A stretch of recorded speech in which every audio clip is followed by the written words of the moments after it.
All right, thank you, Matt Murdock. Uh, yeah, I don't know. I really don't know what the issue is. Uh, but yeah, what's up, y'all? Good to see y'all. Thanks for coming through to Ichabod. I'm your host, Be Good, and I'm going to be talking tonight about ways that the Bible tried to warp my mind, and I would like you to reflect on some of the things that I'm going to be saying. I'm going to get real basic tonight, very basic, but I think by going so basic, it's going to help a lot of people just to start thinking like, man, could I be a victim of what this guy is talking about? I was raised in a Christian household, but didn't take any of it seriously until I was in my mid teens. But then when I began to take it seriously, I mean, I really took it seriously. I became a Bible reader, Bible believer, Bible preacher. And I took it to heart. I took it seriously. I based my entire life on it. My worldview was what the pages of the Bible told me. Until one day I began to realize that the story doesn't hold up and it begins to fall apart. And I'm going to have a little bit of fun on this episode. I'm going to actually be sharing videos from one of my new favorite pastime shows. Not shows. What do you call it now when you're watching? You just scroll on Facebook or YouTube and you end up watching something that a content creator creates. What are you watching? Is it a skit? Is it a episode? Is it a I guess they're episodes, but they're many.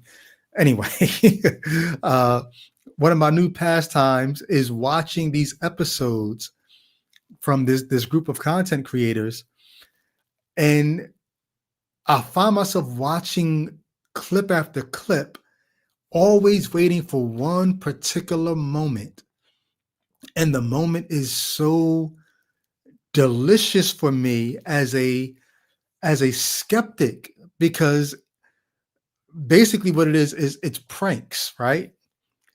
But in these particular pranks, they're being put on by twins. And so the twins are using their identical twinness to make people think that like there's some kind of glitch in the matrix or like reality is other than what they believed it to be. And it's like in the moment where the person is trying to like when they finally realize like, wait, this is not normal. And they're sitting there trying to figure out like, wait, I know the world to work a certain way. And what just happened to me, if the world works that way, then everything that I thought must be wrong, but it can't be. And so you watch the person try to figure out, is the world wrong or am I wrong?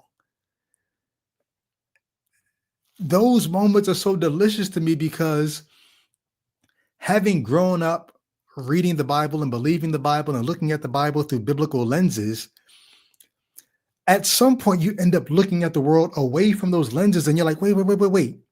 Is this reality or was that reality? But even if you're trapped in the Bible world as I was, even just reading the Bible from page to page, you find things that make you say, wait, can this be true and this be true? And you have to question like, wait, am I wrong? Or is this wrong? Is the thing I'm reading that but no, this is God's word. This can't be wrong. So then I'm wrong? Okay. And so you eat that. I didn't know the world could function that way. Okay, I was wrong. And then you keep reading and you run across something else. You're like, wait. The world can function like I thought the world couldn't function that way. I guess I was wrong. And the more you read, the more you realize, like, wait, is this how the world functions? Because if so, I don't know what's happening in my life because my life don't work like this. And so I'm gonna I'm gonna play a couple of these clips, and then I'm gonna just dive into a couple of Bible stories. We're not gonna leave the first 5 pages of the Bible. There's enough to make you say, wait, that's how the world is. No, that's a glitch in the matrix. So the group of twins that I like watching is a group of guys. They call themselves Even Out, and sometimes it's just one set of twins. It's 2 brothers. But then other times they bring in other twins, right? And so if you got 2 sets of twins, The first two will they'll pair out, one twin from this group, one twin from this group. They'll pair up and do something, and then the two other twins that are left, the remaining two, they'll go and do the exact same thing and just leave people thinking like, is it me or is it reality, or do I not know what reality is anymore? So I'm going to play a couple of clips from the twins, a couple of their shorts. Then we'll go into some Bible stories. Then we'll go back to the twins. Then we'll go back to some Bible stories. And then we'll finish with the twins. And I'm going to just sum up why I think being a Bible reader and a Bible believer can warp your mind. And I already know there are going to be people who say, no, see, that's because you took it literally. That's the only escape from what I'm going to get into tonight. The only escape is to say you shouldn't have taken it so literally. But then that'll run us into other problems, which I will address at the end. So a couple quick clips. I don't even know which one I'm going to play first, but we'll dive into even out. This is their shorts. They're longer versions of these same videos online. Oh, sorry, bro. Apologize. Hey, man.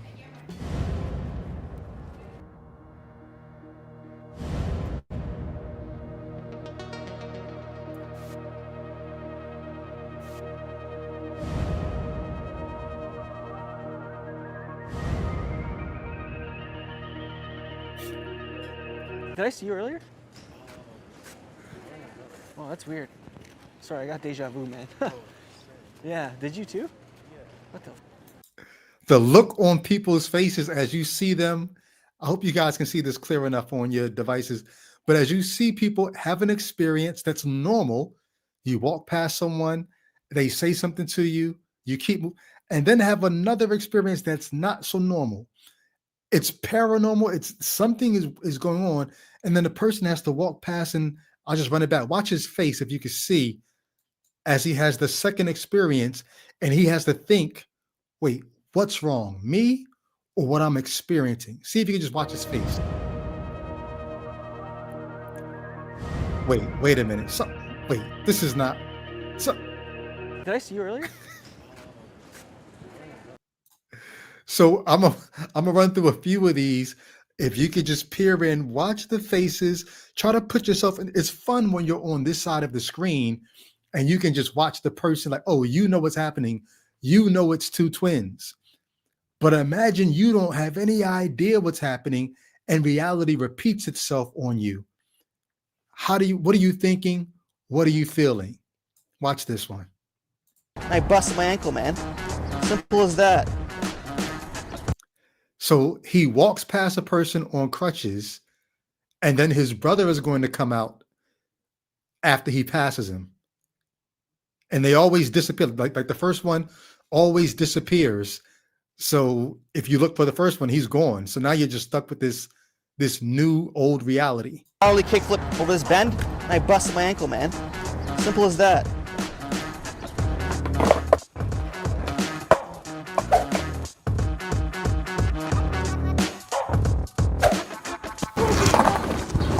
Seems like you see the ghost. How did you do that, man? I was just skateboarding. I came from the story. How did you do that? What do you mean? You just see people standing there looking like, I know how the world works. The world works one way. This is when I look back at me reading the Bible, there were things I came across early on where I was saying to myself, wait, that's not how the world works.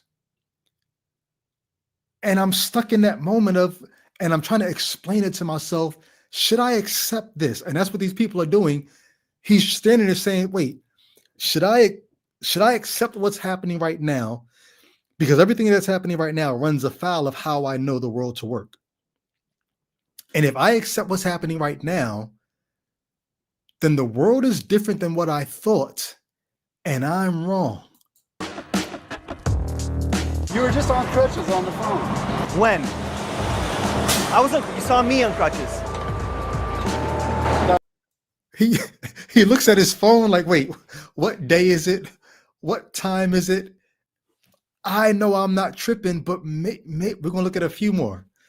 Watch the reactions on the people's faces. Blue 42. Oh. You almost caught that. I tried to throw it over your shoulder and I just. So the first twin comes out, tells a stranger, "Hey, want to catch? Go long." Throws it, and then disappears while the guy's chasing the ball, only to have the other twin come out. Michael Apple said, "Prestige 2." Indeed. That's probably where they got the idea from, right? Spoiler alert. One twin runs away while the other one runs out, but you don't know that you're dealing with twins. And so you're left scratching your head like, is the world different than what I thought it was? Watch it again. You want to go far, eh? I go far. Blue 42. Oh. You almost caught that. I tried to throw it over your shoulder and I just couldn't. I can't do that spiral people do. So I was like, sorry about that, man. Then you're fast. Who? You. Oh no, I was throwing it to myself. Yeah. What? You never seen an athlete before? No, I've seen an athlete before. Oh really? Kind of just, yeah. Why? What happened? I don't know. Well, you. The guy reached out to touch him. He's like, wait, something's not right or something's not real. He reached out to touch the person like, I've gotta know that you're real. Like when you encounter things that don't work the way reality works, you have to do something with it. And if you don't do anything with it, if you just hold that in your mind, that tension of, here's how I know the world works, but then here's how this experience is trying to tell me the world works, and I can't reconcile these two. You just hold those two realities in your mind, thinking, I don't know, maybe the world works somewhere in between these two, and you live with this tension of, I thought I knew what reality was, but then maybe I don't. Imagine going on in life, like, because one of the interesting things about these videos is these twins, they don't leave people with this sense of like, I don't know what's going on anymore. At some point, they come out and relieve the person like, hey, easy. You're not tripping. Like, we're twins. And the person's like, oh my God, thank you. Because I was losing my shit. Like I couldn't explain this to myself. Imagine if the twins didn't come out and reveal the prestige, right? Didn't come out and reveal what was really going on. And they just let people walk on away from that experience thinking that the world now can work this way. This is what the Bible does to people. When it shows you things that you know, wait, that ain't how reality works.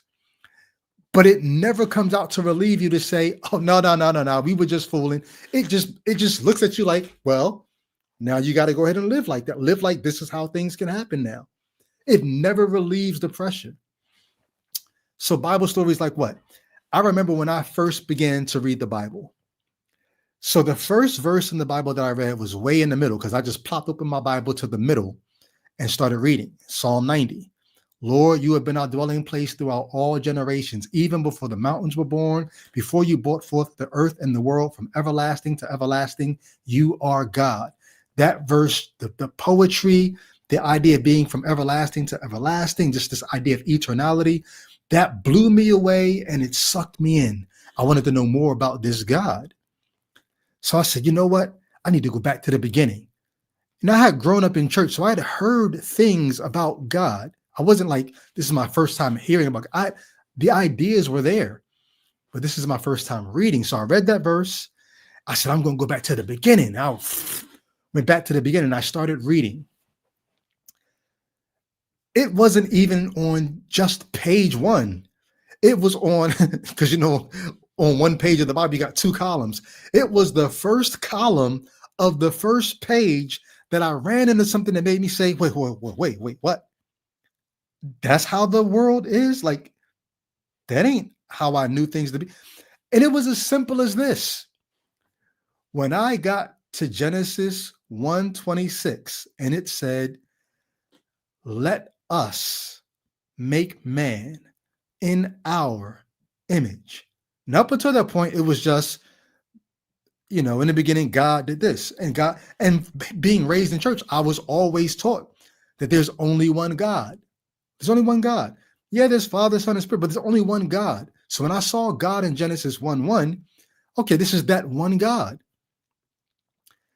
Then when I got down to 126, let us make man in our image.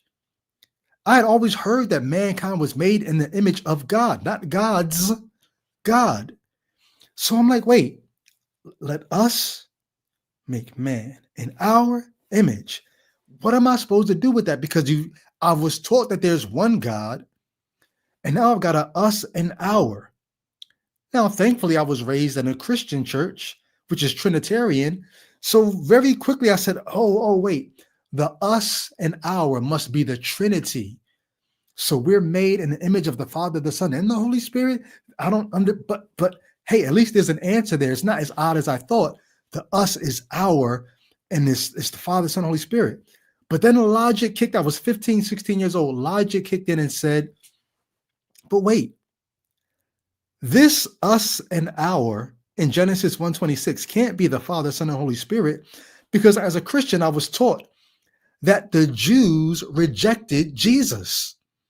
If the Jews rejected Jesus, how or why would they have rejected him in the New Testament if as early as Genesis chapter 1 on the left side of the page, the first column, if as early as that, Jesus is there, why would the Jews have rejected him? And then, so that don't make sense. It can't be the Trinity.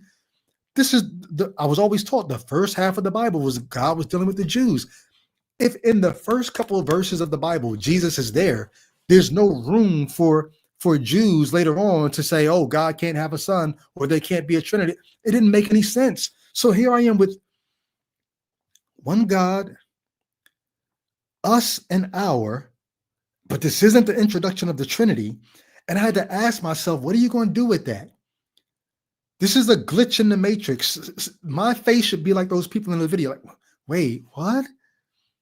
Because here's a thought that did creep in, not instantly, but I didn't know the words for it back then. I knew the concept. It felt like some kind of a retcon. If you know anything from TVs and movies, books, if an author or a producer, director, writer of a TV show, if they've explained the story a certain way, but then later on they want to introduce something different that's not consistent with what they said earlier, like let's say you had a character and they had 2 kids and they were adamant they've never had another kid, they've only had 2, but then 3 years down the line, or 3 books down the line, or 3 seasons down the line, if you're watching a TV show, a child pops up saying, hey, I'm your son, I'm your daughter, but this person already told you they only had 2 kids. You've got to invent some story as to why this person can have a 3rd child when you already said that they didn't. So you make a new story to amend the old story, and you sort of just hope the audience accepts your reason. Like, wait, that's a little fishy for that to be the reason why he can have 3 kids when you already said he only had 2. You hope your audience doesn't peep that your retcon it's for retro continuity, retcon. You're retroactively trying to make continuity between what you said before and what you're saying now.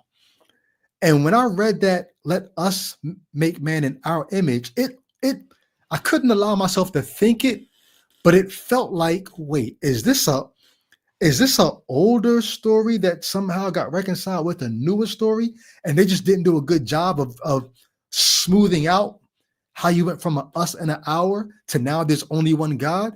I thought that on day one of reading the Bible, but it didn't jive with everything I had heard about the Lord our God is one. And so I said, no, it can't be that. So then maybe either the problems with me or the problems with this text. And I can't say it's with the text. So I'm going to just go in my own mind and say, stupid Brady, for whatever reason, you're just not smart enough to figure out how God can be one talking in us in our language. Now, I know Christians have all kinds of excuses for that. I understand the literary excuses. I understand the theological excuses. I'm just talking about me. As a young person, reading the Bible, seeing these unreconcilable ideas, God is one, and now out of the blue, it's talking about God, and God is using the third person plural, us and our. I just said, okay, I guess there's gaps in my understanding of how the world can work. That was the first time the Bible warped my mind and made me say, I don't know how this can be true, but I'm just going to accept it as true, even though it doesn't click logically. So there's something illogical about the world that I'm allowing myself to accept, but maybe it's okay because it's dealing with God, and God is just other. God is other. He's allowed to be illogical. There's something I just don't get. Okay. But that's just page 1, column 1. Turn to the second page, and you've got Genesis chapter 2.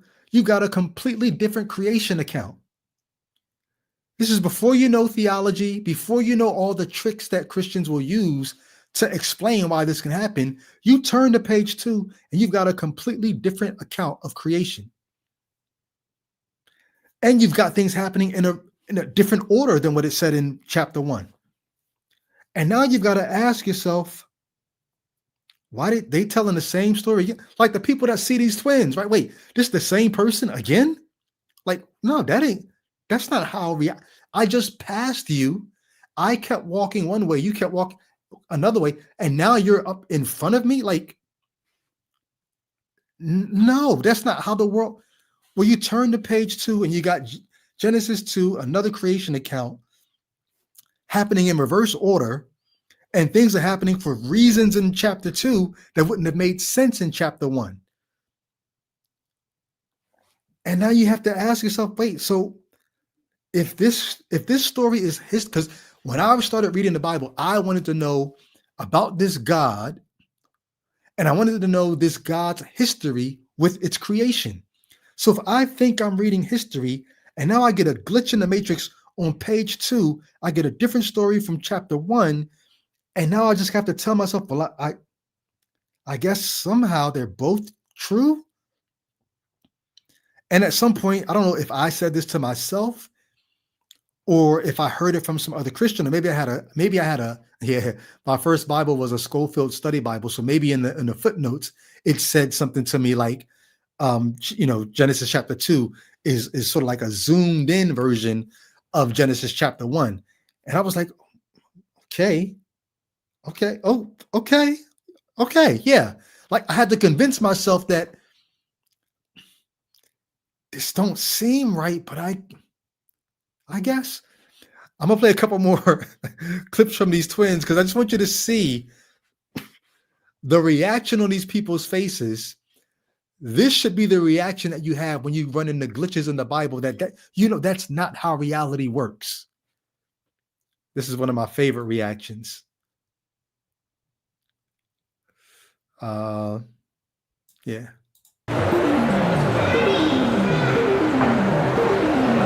Hey guys, is the movie theater upstairs?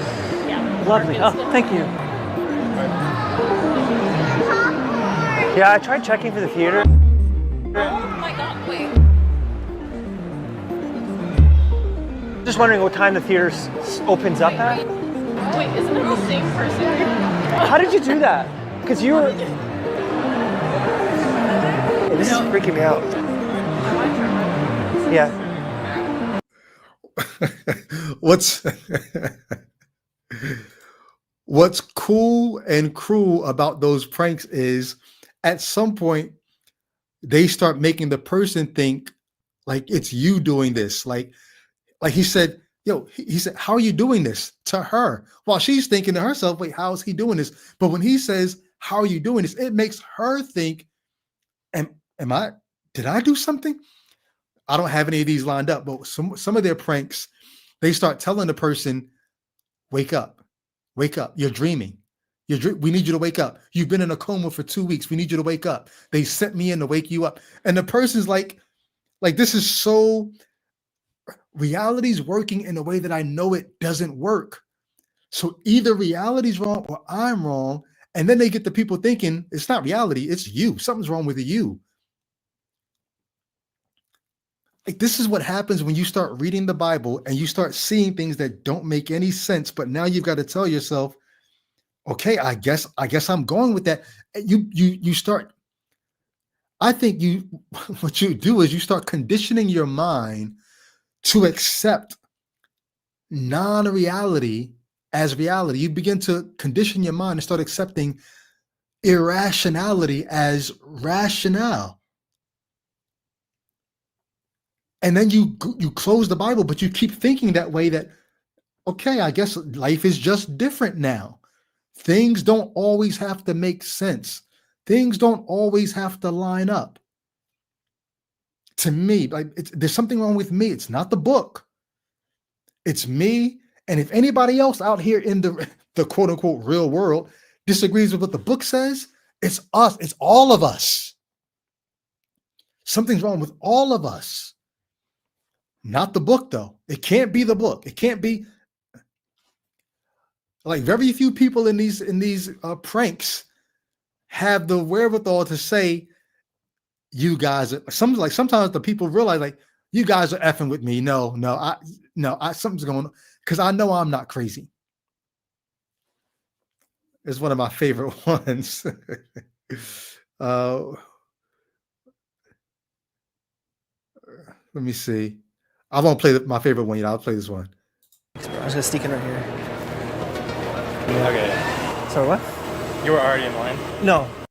Is this a line?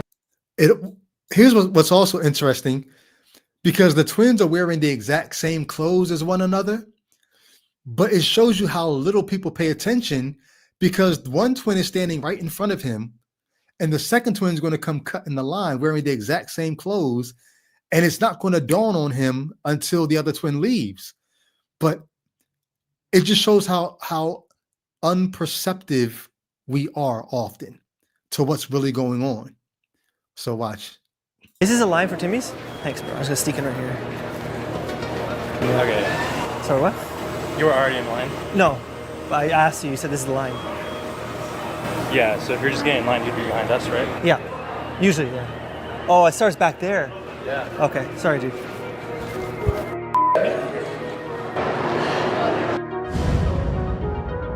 Does the line start here? Stop fucking with me. No, I think I butted in front of you, didn't I? Just had a guy just look just like you, just was standing right here.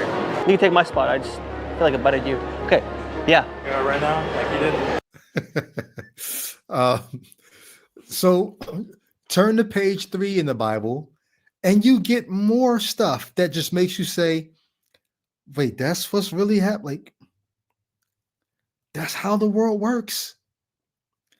And I'm not even talking about any of the things that are supposed to be miraculous. Like, there are things that are supposed to be miraculous to make you say, oh, clearly a God did that. I'm not even talking about that. If there's a God, miracles are possible. Fine. What I'm talking about are things that the Bible doesn't call it a miracle. It just plain old tells you that this is how the world is. So I'll skip over the trees. I'll skip over the fruit. But I'll go to the eating of the fruit, where God comes on the scene and God starts saying things that you would think a God wouldn't have to say. God comes walking through the garden. Adam and Eve run, hide. And God starts calling out Adam.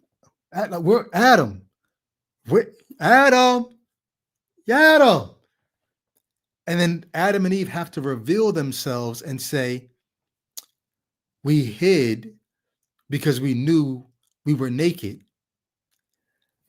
And I'm just, before I know theology, before I know the apologetic, responses, before I look down in the footnotes of my Bible, it's not the fact that they hid because they knew they were naked that trips me out. It's the fact that they hid from God and it worked. Like, we hid because we knew we were naked. That's not the crazy part. Is we hid and it worked. I stopped in my tracks and said, wait, why did it work? Forget why you hid. You hid from an all-seeing God. I was always told he was all-seeing, and it was effective. Like, that's crazy. And I almost immediately began like, hmm. No, it says it worked. He's Adam, where are you? They had to reveal them. And so I'm just like, okay, maybe God is just playing along. Maybe this is just God humoring them. You know, when you play hide and seek with kids, and of course, you know where they're hiding. They're a kid. They think this is hiding. But you play along. Where is he? Where is he? Is that what's happening here? Is God just playing along? He knows with it, but the story doesn't say he's playing. The story doesn't say he's patronizing them. It just says he came walking through the garden, or they heard the sound of the Lord God in the garden. They hid, and he calls out, and they have to come out and say, "Yo, over here, we over here." Like, that's a glitch in my God system on page 3. How are they hiding from the God? And I've got to make up a reason as to why God's playing along or humoring them. The theological explanation that I like is, God knew where they were. God wanted them to know that they were like there was a distance between them and God, and God wanted them to realize that they were distant from him. So asking Adam, where are you? It's almost like God was like trying to get Adam to realize he was now lost. That ain't what the story says. And somehow, like in my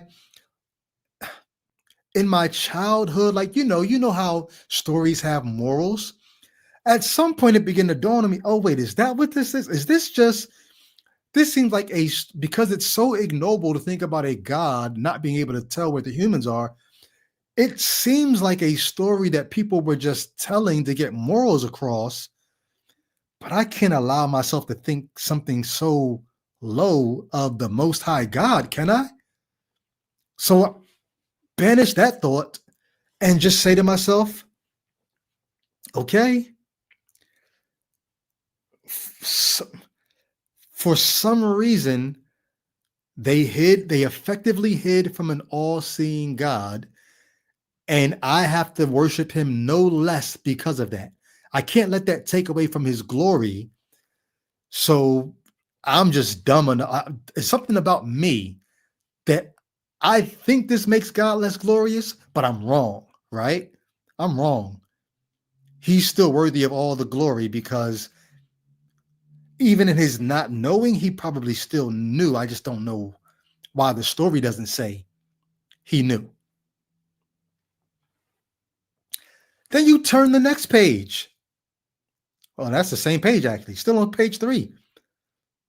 And God tells them, okay, to the man, curses the ground because of you. All right. To the woman, now you're going to have increased pain in child labor. Well, wait, excuse me. Hold on. Is this the first woman? Because if this is the first woman, and as far as we know, she hasn't had any children yet, what do you mean she's going to have increased pain in child labor? She hasn't had a child yet. So either increased pain means she did have a child that we don't know about, and it was painful, but now you're going to increase it, or she hasn't had a child yet. You were already for some reason planning on making her childbirth painful, but now whatever it was, it's going to be increased pain. So before they disobeyed you, why was she going to have pain in childbirth such that now you're going to increase it for her disobedience.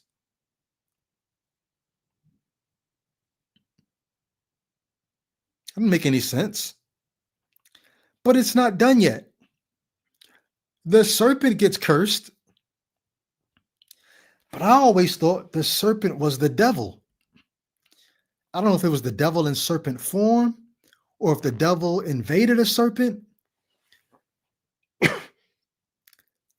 And look, mind you, I'm skipping over the serpent speaking. I'm not even like that. You could add that in as, wait, that's how the world works. I'm skipping over that because I at least gave the miraculous credit that a spiritual being called the devil could enter a person or enter an animal and make the animal talk.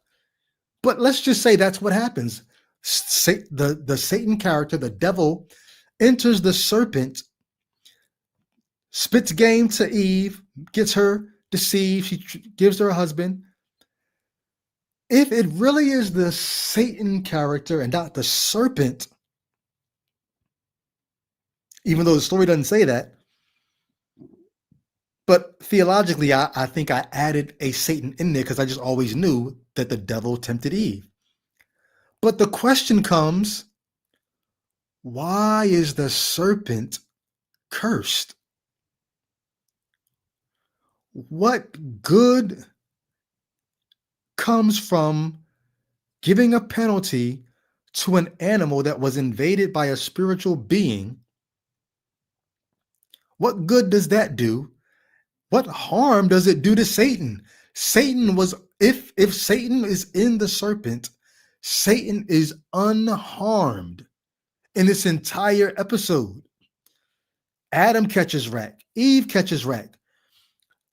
All the players who do something that God doesn't like seem to catch wreck, except for Satan. Satan catches no L's. The serpent, for whatever reason, must now crawl on its belly and eat dust all of its days. And not just the serpent, but now every serpent, just like not just Eve, all of Eve's children are now going to have to, all of her female children are going to have pain in childbirth, increased pain, increased from what? Pain in childbirth because of what Eve did. And now all serpents are going to crawl on their belly because of what Satan did. And somehow I'm supposed to take this as the founding story as to why something's wrong with the world. Why do I disobey my mom? Why do I fall out in school? Why do we have single parent homes? Why did this person shoot that person? Why did it? And I got to trace all these things back to this story where a snake gets a curse for something that a spirit being did, and the spirit being, like, Satan's not the serpent, is it? Because if it isn't, why is the serpent crawling on its belly all of its day? Like, it seems like this was the real culprit in this story. Because if there's a Satan character, nothing happens to it. And even the promise of, I'm going to put enmity between the serpent and the woman's child, and you're going to strike his heel and he's going to crush your head.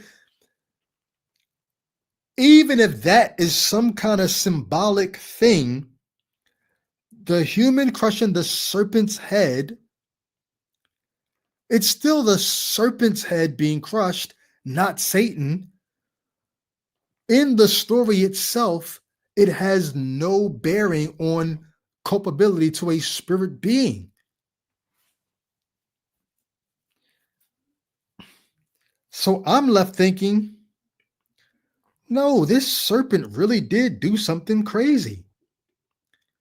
And I don't know how the serpent character ties into the Satan character, but this is in the story at least, this was the person that did the wrong thing.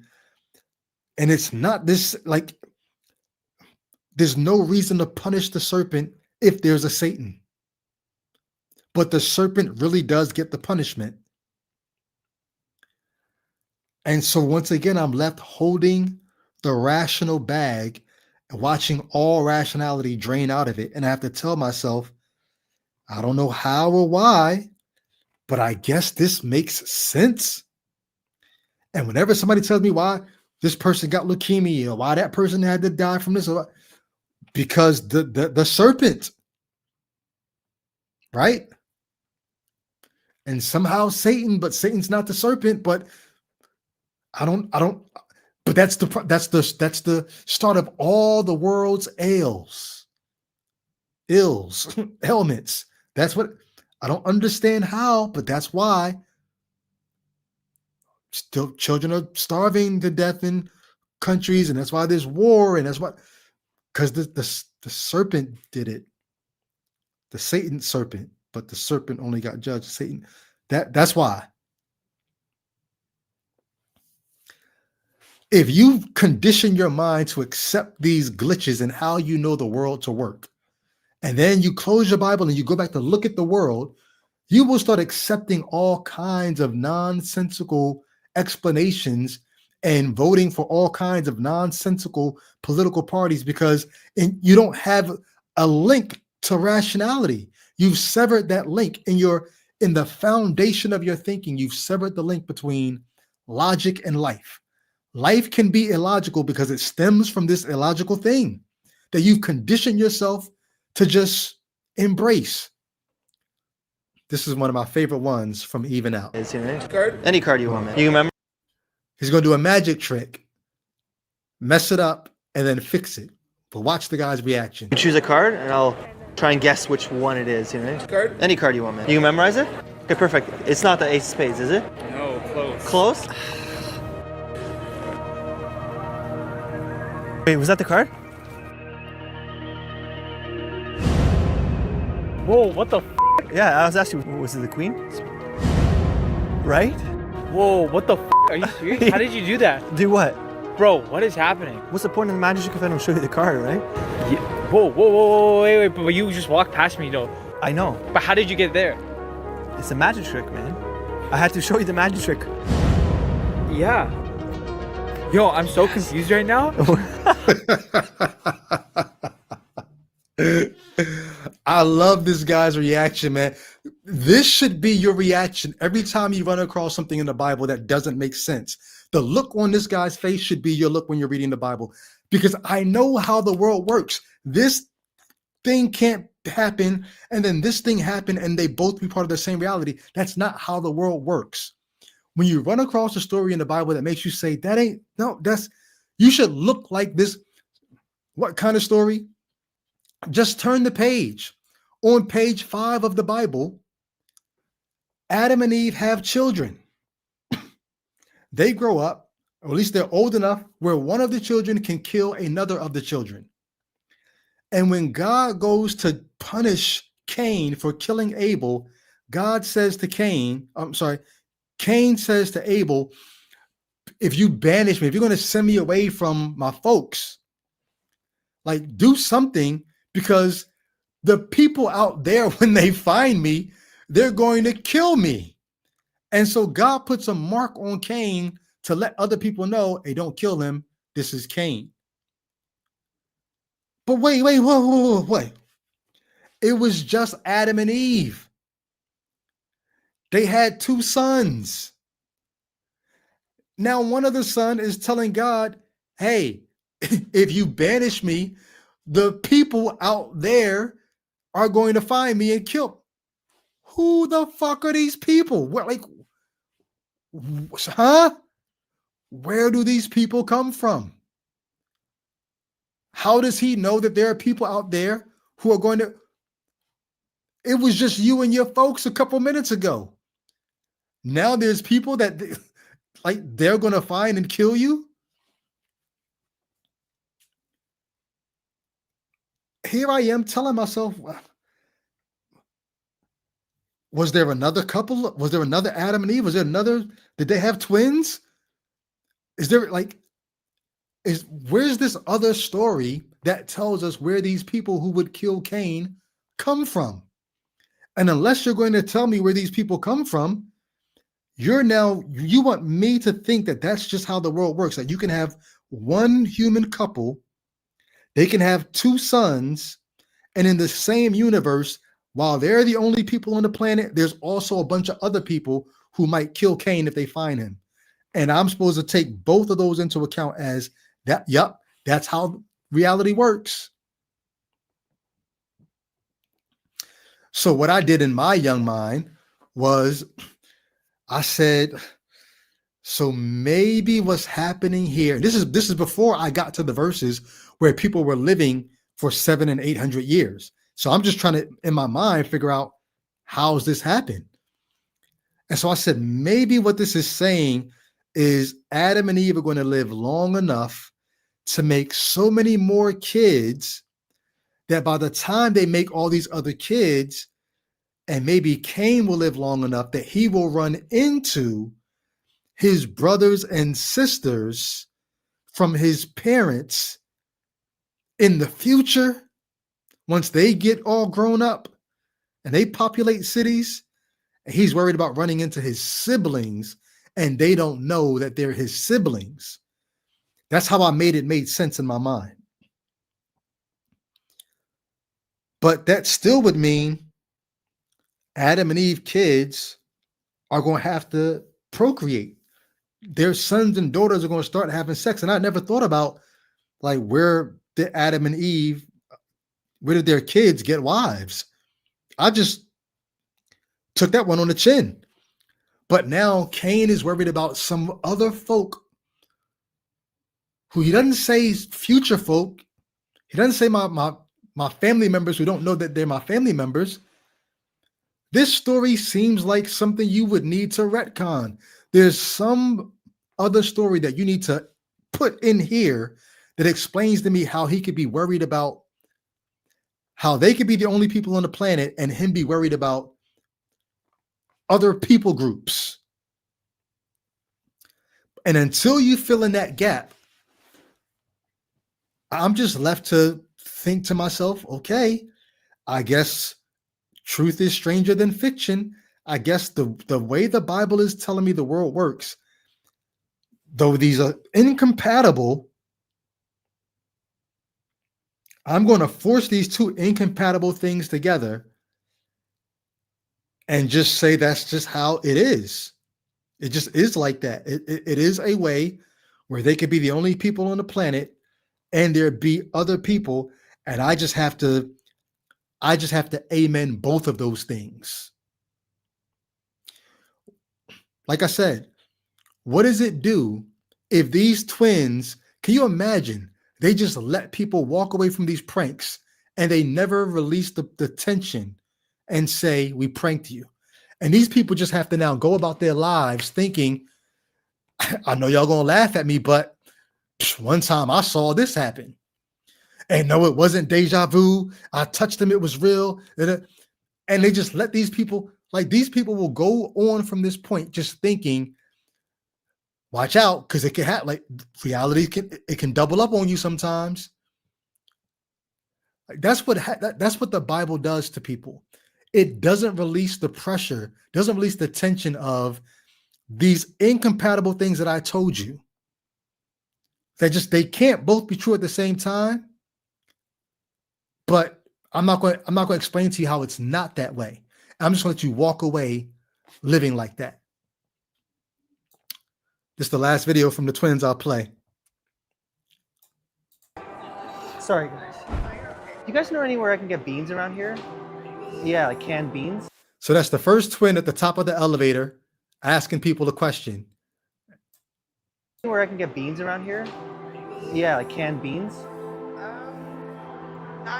Not here? Okay, I'll look around. Thank you.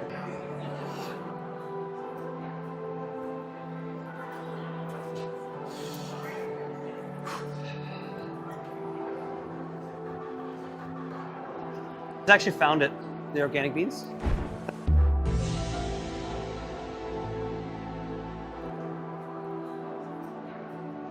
This is quite.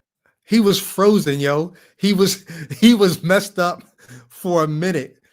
Like he was frozen in place, but then you can see the wheels in his mind turning. Watch this.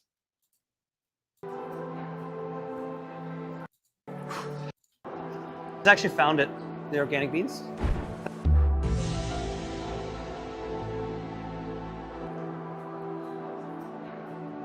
This is quite awesome, actually.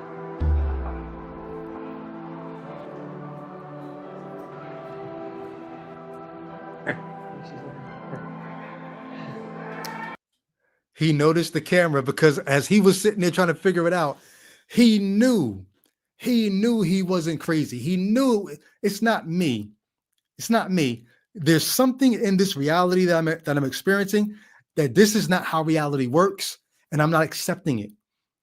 And he looked around and he spotted the camera, and now you can see him. Like, I knew it had to be something. I knew there was something wrong with this. Well, that's the person that deconverts. That's the person that deconstructs. You're looking at the Bible, you're looking at the world, and you know this is not how it goes.